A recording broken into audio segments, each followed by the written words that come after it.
Hello kids, how are you?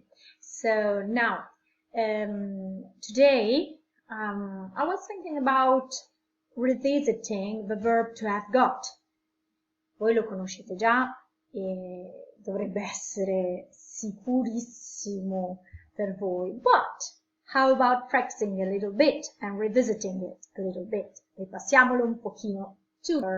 It's always in the present simple form, the present simple tense. So we can use it too. Now, let's go.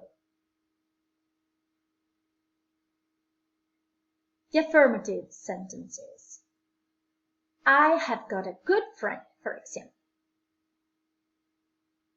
Dad, you have got a donut. He has got a skateboard. Of course, this is the first singular person. Do you remember it? It changes. Cambia la terza persona. He has got. Okay, let's go. She has got a book. And it has got a bone. Very good. Do you know the Simpsons? Vi conoscete i Simpsons? Yes, I think so. Now, we have got a football. Let's play. You and your friends have got a good English teacher. They have got a football. And this is it.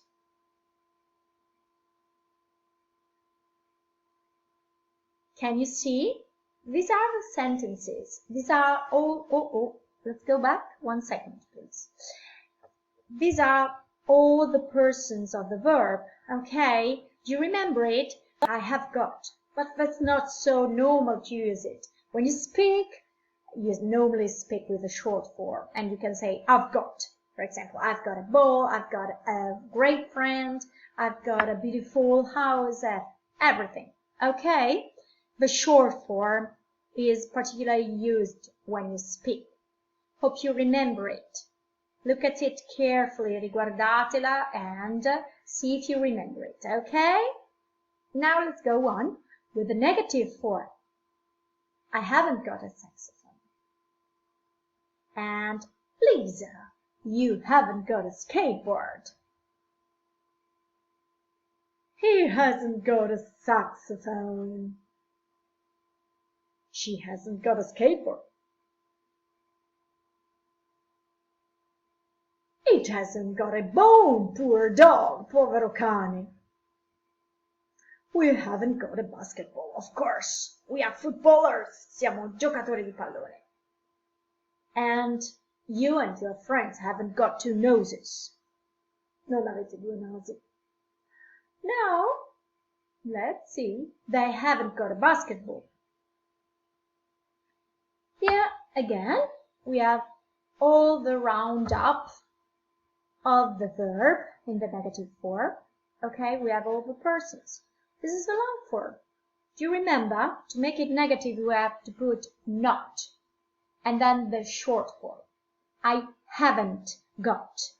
And at the third person, what does happen? Cosa succede alla terza persona? He hasn't got, she hasn't got, and it hasn't got. Okay?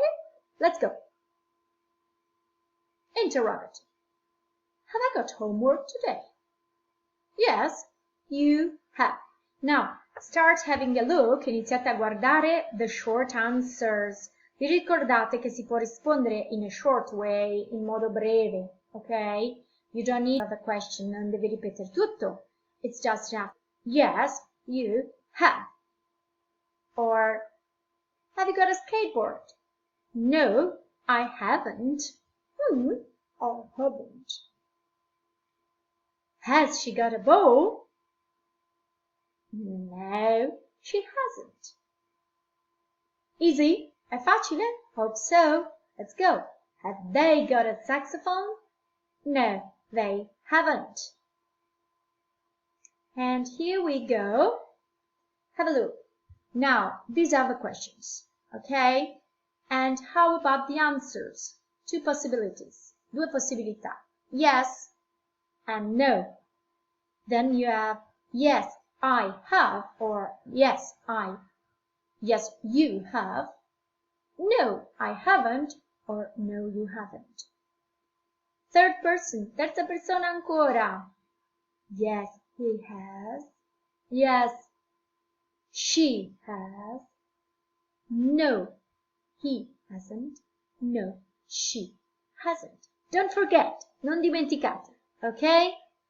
Now, we will practice it. It's up to you. Quali sono allora I compiti for this week? I will write it on Collabora. Allora, you have to visit Learn English Teams. You already used it before. L'abbiamo già usato. Okay, you can copy this link and you can directly visit this area about grammar and about have got. You can watch the video first of all. It is very nice. And then read the explanations. They are in English, of course, but you can try and read it.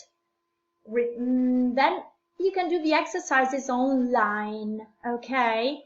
This time what I ask you to send me are the results of these exercises online. You can just write me on Collabora about your results in this test, okay? Now, hope you enjoy it, and this is really good for you. Practice, practice, practice. A big hug, un grandissimo abbraccio a voi tutti. Ciao, alla prossima. See you soon.